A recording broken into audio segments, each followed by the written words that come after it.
দেখুন, একটি বিজনেস শুরু করার আগে আমরা অনেক প্ল্যানিং করি, অনেক চিন্তা করি নিজের বিজনেসকে কিভাবে সাকসেসফুল বিজনেসে পরিণত করা যায়। কিন্তু মজার ব্যাপার হলো আমরা 90 থেকে 95% লোক কিছু গোপন বিজনেস টিপস বা চালাকি যাই বলি না কেন এগুলো আমরা জানি না, কারণ এগুলো সাধারণভাবে কোনো বই খাতাতে খুব একটা লেখা থাকে না।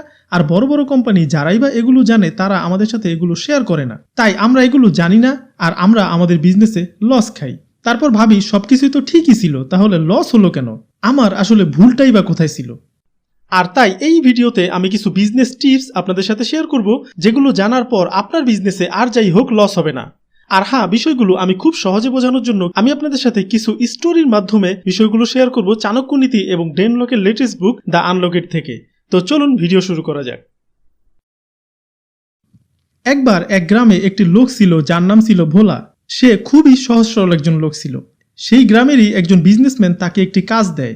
কাজটি হলো পুরো গ্রামের সকল বাড়িতে কতজন মেম্বার রয়েছে, এর মধ্যে কতজন বিবাহিত আর কতজন অবিবাহিত এবং তাদের বাচ্চা কতজন, এর পুরো লিস্ট তৈরি করতে হবে। প্রথম 5টি বাড়িতে গিয়ে ভোলা ঠিকঠাক মতোই সকল ডাটা কালেক্ট করতে পেরেছিল, কোনো সমস্যাই হয়নি। কিন্তু যখনই 6 নম্বর বাসায় যায় তখন বাসার ভিতর থেকে একজন মহিলা বের হয়। তখন ভোলা তাকে জিজ্ঞাসা করে, আপনার নাম কি? তখন মহিলা তাকে উত্তর দেয়, আমার নাম শিল্পী। তারপর ভোলা তাকে জিজ্ঞাসা করে, আপনার বাচ্চা কতজন? তখন মহিলা তাকে উত্তর দেয়, আমার 3 জন বাচ্চা। তারপর ভোলা তাকে জিজ্ঞাসা করে, আপনি কি বিবাহিত না অবিবাহিত? তখন মহিলা প্রচণ্ড রেগে যায় আর বলে, আমার যদি 3টি বাচ্চা থাকে তাহলে আমি অবিবাহিত হব কি করে?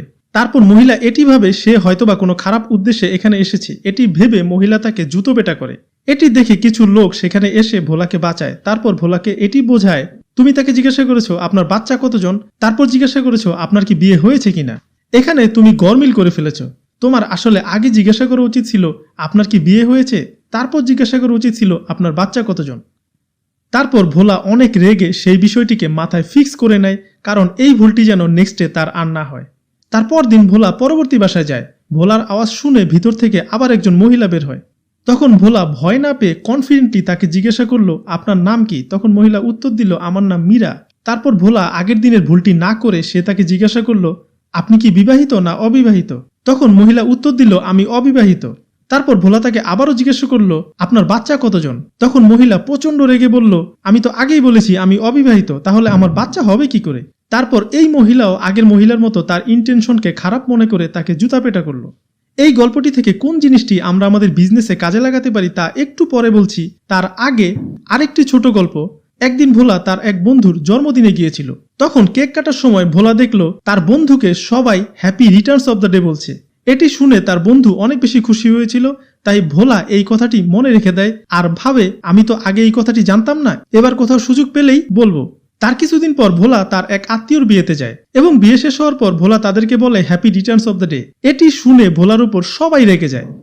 যাই হোক, এই দুটি স্টোরি থেকে আমরা যেই বিষয়গুলো জানতে পারি সেটি আমি চাণক্য নীতির সাথে মিল রেখে বিষয়টি আপনাদেরকে ডিফাইন করছি। এখানে চাণক্য নীতিতে বলা হয়েছে ব্যক্তির উপর ধ্যান দাও। যেখানে ভোলা ভুল ব্যক্তিকে ভুল প্রশ্ন করেছিল, তাই তার রেজাল্টও অনেক খারাপ হয়েছিল। তাই বিজনেস করার সময় কার সাথে কোথায় কিভাবে কখন কথা বলতে হবে সেই বিষয়টি খুব সূক্ষ্মভাবে চিন্তা বা বিশ্লেষণ করেই করতে হবে। এখানে দ্বিতীয় ভুলটি যেটি হয়েছিল, সেই বিজনেসম্যান কিছু টাকা বাঁচানোর জন্য বা সম্পর্কের খাতিরে ভুল ব্যক্তিকে তার কাজটির জন্য অনুমতি দিয়েছিল। তাই অবশ্যই বিজনেস করার সময় সঠিক ব্যক্তিকে চুজ করতে হবে, তা না হলে বিজনেস শেষ। চাণক্য নীতিতে বলা হয়েছে কাজ করার আগে সময়কে দেখো। ভোলা ভুল সময়ে ভুল কথাটি বলে ফেলে। সে জন্মদিনের কথাটি বিয়ের সময় বলে দিয়েছিল, যেটি সেই সময়ের জন্য উপযুক্ত ছিল না। এখানে বিজনেসের ক্ষেত্রেও আমরা এই ভুলটিই করি। আমরা বিজনেসের সাথে কানেক্টেড সকল বিজনেস অফিস সকল লোকদের সাথেই সেম অ্যাটিটিউড নিয়ে কথা বলে ফেলি, যেটি সম্পূর্ণ ভুল। তাই অবশ্যই সময় এবং মানুষ বুঝেই সেই স্টাইল নিয়েই কথা বলতে হবে। আর সবার শেষে বলা হয়েছে স্থান। আর বিজনেস শুরু করার আগে এবং বিজনেস শুরু করার সময় যখন আমাদের বিজনেস এক্সপিরিয়েন্স থাকেই না, তখন ঠিক এই 3টি জিনিস ব্যক্তি, সময় আর স্থান খেয়াল রেখেই বিজনেস স্টেপগুলো নিতে হবে। আনলকেড বই থেকে দ্বিতীয় যে বিষয়টি আমার অনেক বেশি ভালো লেগেছে সেটি হলো আন্ডারস্ট্যান্ড দ্য ওয়েলথ ট্রায়াঙ্গেল। দেখুন, সাধারণভাবে 2টি ওয়েতে টাকা ইনকাম করা যায়, যার একটি হলো স্লো ওয়েতে আর অন্যটি হলো ফাস্ট ওয়েতে। স্লো ওয়েতে টাকা ইনকাম করা এটি একটি পুরানো বা ট্রেডিশনাল ওয়ে। আপনার বাবা মা, আত্মীয় স্বজন থেকে শুরু করে আপনার কলেজের প্রফেসর পর্যন্ত এই প্রসেসটিকেই ফলো করে থাকে এবং তারা দেখবেন আপনাকেও এই স্লো ওয়েটিকেই পছন্দ করতে বাধ্য করবে। দেখবেন তারা এভাবে করে বলবে, প্রথমে ভালো একটি মার্কস পাও, তারপর জব সার্চ করো, তারপর সারা জীবন সেই জব করে টাকা ইনকাম করতেই থাকো, সেই টাকা থেকে একটু একটু করে জমিয়ে জীবনের শেষ সময়ে ধনী হও। হ্যাঁ, এই ওয়েটি তো ভালো, কিন্তু এই ওয়েতে সবচেয়ে বড় একটি সমস্যা হলো সারা জীবন আপনাকে অর্থনৈতিক চাপে থাকতে হবে। অপর দিকে হলো ফার্স্ট লেন, মানে আপনাকে এমন একটি সিস্টেম বিল্ড করতে হবে যার মাধ্যমে আপনার টাকা পয়সা আসতেই থাকবে। এর জন্য আপনাকে প্রথমে যেটি করতে হবে সেটি হলো আপনাকে হাই ইনকাম স্কিল শিখতে হবে, যার মাধ্যমে আপনি প্রতি মাসে $5,000 প্লাস ইনকাম করতে পারবেন। এখন আপনারা অনেকেই বলতে পারেন, ভাই স্কিল কি লাগবেই? হ্যাঁ, স্কিল লাগবেই, কারণ ওয়ার্কিং মার্কেট আপনার স্কিল চায়, তারা কোনো প্রকার সার্টিফিকেট চায় না। দেখুন, আপনি মার্কেটে যত বেশি পরিমাণ ভ্যালু প্রোভাইড করতে পারবেন আপনার ইনকাম তত বেশি হবে। এর একটি এক্সাম্পল আপনাদেরকে দেওয়া যাক। আপনারা টনি রবিন্সকে হয়তোবা অনেকেই চিনে থাকবেন, তার সাথে একটু কথা বলতে কত ফি লাগে আপনারা একটু দেখুন। নর্মাল জব করা একজন মানুষ হয়তোবা 5 বছরেও এত টাকা ইনকাম করতে পারবে না। তাকে এত টাকা দেওয়া হয়, এর কারণ হলো সে কিছু ঘন্টার মধ্যে সেই কোম্পানিকে এমন ভ্যালু ডেলিভার করবে যাতে কোম্পানির ইনকাম ডাবল ট্রিপল হারে বেড়ে যাবে, যা কোম্পানির সকল এমপ্লয়ি মিলে বছরেও এত ইনকাম বাড়িয়ে দিতে পারবে না। সো বুঝতেই পারছেন কোম্পানি কেন এই ধরনের ব্যক্তিদের কিছু ঘন্টার জন্য এত পরিমাণ পারিশ্রমিক দিয়ে থাকে। অনলাইন প্রোডাক্ট সেলিং বা digital marketing, counselling, copywriting, public speaking, এগুলো হচ্ছে হাই ইনকাম স্কিল।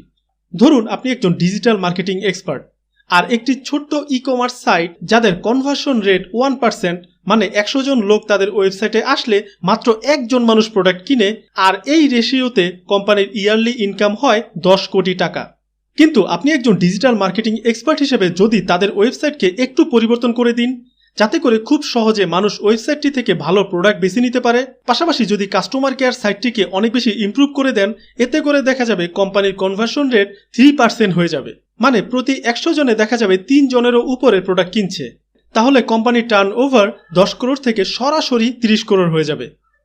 এখন আপনি একটু ভাবুন, যেই ব্যক্তির জন্য কোম্পানির এত টার্ন ওভার, কোম্পানি তো তাকে টাকা দিবেই, তাই না? দেখুন, আমরা বেশিরভাগ মানুষ এটিই ভাবি বেশি সময় ধরে কাজ করলে বেশি ইনকাম করতে পারবো, কিন্তু বাস্তবতা হলো হাই ইনকাম স্কিলই হলো বেশি টাকা ইনকাম করার সবচেয়ে উত্তম ওয়ে। তাই প্লিজ নিজের সেক্টরে একজন এক্সপার্ট হওয়ার চেষ্টা করুন, যত পরিশ্রম করতেই হোক না কেন, যত টাকা পয়সায় যাক না কেন। এর পরের পয়েন্টটি হলো স্কেলেবল বিজনেস। এই পয়েন্টটি একটু ইন্টারেস্টিং। দেখুন, ইন্টারনেটের দুনিয়া অনেক বড় হচ্ছে দিনের পর দিন। আপনি যেই বিষয়ে স্কিল্ড, মানে আপনি যেই বিষয়ে এক্সপার্ট, সেই বিষয়টিকে আপনি ইন্টারনেটে নিয়ে আসুন আর গ্লোবালি এটিকে এক্সপান্ড করে দিন। এতে করে হাজারো মানুষ আপনার এক্সপার্টিসকে বুঝতে পারবে, জানতে পারবে, তারা চিন্তা করতে পারবে আপনাকে নিয়ে কোনো কাজ করা যায় কিনা, অথবা আপনার কাছ থেকে কোনো প্রোডাক্ট বা সার্ভিস নেওয়া যায় কিনা। দেখুন, এর একটি বড় এক্সাম্পল হলো কেলি জেনার, যার সোশ্যাল ফলোয়ারের কারণে তিনি পৃথিবীর সবচেয়ে ইয়াংগেস্ট বিলিয়নার হয়েছিলেন। এই ইন্টারনেটে সে তার স্ট্র্যাটেজি ফলো করেছে, আপনি আপনার স্ট্র্যাটেজি ফলো করুন। আরেকটি কথা মনে রাখবেন, এখন শুধুমাত্র বাড়ি গাড়ি অ্যাসেট নয়, সোশ্যাল ফলোয়ারও অ্যাসেট, গ্রেট আইডিয়াসও অ্যাসেট, ওয়েবসাইটের কাস্টমারদের যে ডাটাবেস সেটিও অ্যাসেট, ইভেন আপনার নেমের যে রেপুটেশন সেটিও আপনার জন্য অ্যাসেট হতে পারে, যদি আপনি নিজের এক্সপার্টিসকে কাজে লাগিয়ে সেটি করে নিতে পারেন। সো বুঝতেই পারছেন, সোশ্যাল মিডিয়াকে কাজে লাগাতেই হবে। এর পরের পয়েন্টটি হলো হাই রিটার্ন ইনভেস্টমেন্ট। এখন আমি আপনাদের এমন এক জায়গায় ইনভেস্ট করতে বলবো যেখানে কোনো প্রকার লস হবে না, এটি 100% শিওর। সেটি real estate, gold market, mutual ফান্ডের চেয়েও অনেক অনেক গুণ বেশি রিটার্ন আপনাকে দিবেই দিবে। আর সেটি হলো সেলফ ইনভেস্ট। সেলফ ইনভেস্ট হলো নিজের স্কিল ডেভেলপ করার জন্য যত টাকা আর যত সময় লাগুক না কেন সেটি ইনভেস্ট করা। দেখুন, টাকা পয়সা হলো একটি বিড়ালের মতো, আপনি এর পেছনে যতই দৌড়াবেন তাকে কিন্তু ধরতে পারবেন না। কিন্তু আপনি যদি আপনার কাছে একটি মাছকে রেখে দেন, তাহলে দেখবেন বিড়াল আপনার কাছে এমনিতেই চলে আসবে। সো বুঝতেই পারছেন, আপনার কাছে যদি স্কিল থাকে তাহলে টাকা পয়সা এমনিতেই চলে আসবে আপনার কাছে। একটা জিনিস খেয়াল করে দেখুন, আমার ইনভেস্টে লস হতে পারে, আমার গোল্ডের দাম কমে যেতে পারে, আমার টাকা পয়সা ধ্বংস হয়ে যেতে পারে, কিন্তু আমার নিজের শিখা স্কিল কিন্তু কখনোই ধ্বংস হবে না, বরঞ্চ এর ভ্যালু দিনকে দিন বাড়তেই থাকবে। আরেকটি কথা, এই বইটি পড়ার পর খুব রিসেন্টলি কিছু বিজনেসম্যান, অনেক ইউটিউবার্স, অনেক আর্টিস্ট, যারা কোনো প্রকার টাকা পয়সা ইনভেস্ট না করেই মিলিয়ন ডলার ইনকাম করেছেন লাস্ট কিছু সময়ের মধ্যে। থ্যাংক ইউ ভিডিওটি শেষ পর্যন্ত দেখার জন্য। আর ভিডিওটির শেষে আপনি আমাকে কমেন্ট করে এটাই জানান আপনি কি ইন্টারনেটে এমন কোনো কিছু করার ট্রাই করছেন কিনা, আর যদি করে থাকেন তাহলে সেটি কি। আমি প্রতিটি কমেন্টসই পড়ার চেষ্টা করব, আপনারা অবশ্যই কমেন্ট করবেন। আপনারা যারা নতুন বিজনেস শুরু করবেন বা করবেন বলে ভাবছেন তারা অবশ্যই আমার এই ভিডিওটি দেখে নিতে পারেন। এই ভিডিওতে আমি অনেক গুরুত্বপূর্ণ ইনফরমেশন শেয়ার করেছি এই বিজনেসকে নিয়ে। আপনারা এই স্ক্রিনে ক্লিক করে দেখে নিতে পারেন ভিডিওটি। পাশাপাশি ভিডিওটির লিংক আমি এই ভিডিও ডেসক্রিপশন এবং কমেন্ট সেকশনে দিয়ে দিব, আপনারা চাইলে সেই জায়গা থেকেও ক্লিক করে দেখে নিতে পারেন। সো ভিডিওটি লাইক করতে ভুলবেন না, কমেন্ট করে জানাবেন অন্য কোনো বিষয়ের উপর ভিডিও চাইলে। পাশাপাশি ভিডিওটি শেয়ার করবেন, আর যারা সাবস্ক্রাইব করেননি তারা অবশ্যই সাবস্ক্রাইব করে বেল আইকনে ক্লিক করে রাখবেন।